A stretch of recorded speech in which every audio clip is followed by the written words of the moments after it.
According to the Ministry of Energy and Mineral Development, Uganda consumes 6.5 million litres of petroleum products daily and has over 4,500 licensed retail fuel stations in the country. NTV spoke to Energy Ministry spokesperson Salaam, Anthony Ogalo of Sustainable Energies and Petroleum Association, and Captain Mike Mukula, the director of Mahathi Infra Limited. Uganda is a net importer of all petroleum products as of now. So we get it from the oil-producing countries. These are like Saudi Arabia, United Arab Emirates, Singapore mainly supply this region. While Uganda uses Mombasa and Dar Salaam routes to deliver the imported petroleum products, most go through the Kenyan route. When the product gets to Mombasa port, countries in the region use the open tender system to get their share through Kenya oil marketing companies. We've been discussing, negotiating as a bloc, East African bloc. We get all our volumes, our requirements, and we get one supplier to bid. And then we give them the tender to supply in a given month. The Ugandan oil marketing companies would buy from the Kenyan nominated companies to supply the Uganda market. How and where do the oil marketing companies in Uganda access this fuel? The ships arrive at the port of Mombasa, and that product is taken through the Kenya pipeline company infrastructure. The pipeline transports that product to Western Kenya. And in Western Kenya, there are a number of loading points that the Ugandan oil marketing companies would pick up their product from. While Uganda has been using the open tender system, recent disruptions in Kenya led to the change to the government-to-government system of supply. Colleagues are aware of the system that we go through, the open tender system in Kenya, where at times Kenya chooses to allocate products destined to Uganda to their own local companies. So we want to come out of this.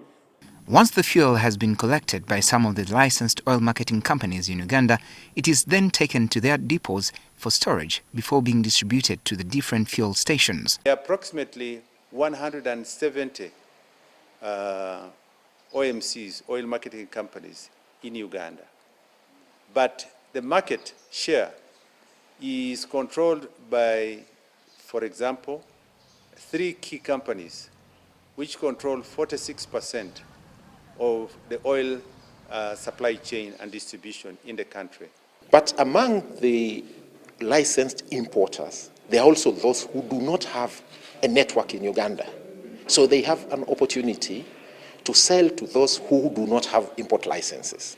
Some of the fuel also enters the country from Kisumu via Lake Victoria using a marine vessel run by Mahathi Infra Company and is delivered to its Kauku depots. We have approximately 70 million liters of fuel, storage capacity, the tankage, which are 14. We also can bring in, through the logistics arrangement, approximately 4.5 million liters of fuel using one barge. Government is optimistic that the new policy will help to stabilize prices and ensure fuel security. So what we are getting rid of is that multi-layered structure that an international supplier sells to a Kenyan company, then a Kenyan company has to sell to a Ugandan company. Meanwhile, private players in the sector say that despite the prevailing uncertainty, the new policy, if handled well, will bring benefits. It is a change, and you know change comes with all its challenges. Okay, there is uncertainty, there are risks that we are taking, and if we manage those risks properly, and most important, to manage the transition properly, we should work. It should work. I mean, even Kenya started from some point. We can now be able to fine-tune and improve on the supply chain end-to-end from Mombasa to Kampala, and we can now be able to collaborate and work with the OMCs to carry out the logistics in terms of carriage and transportation to Uganda and storage, which is of beneficial advantage to government of Uganda. Benjamin Jumbe, NTV.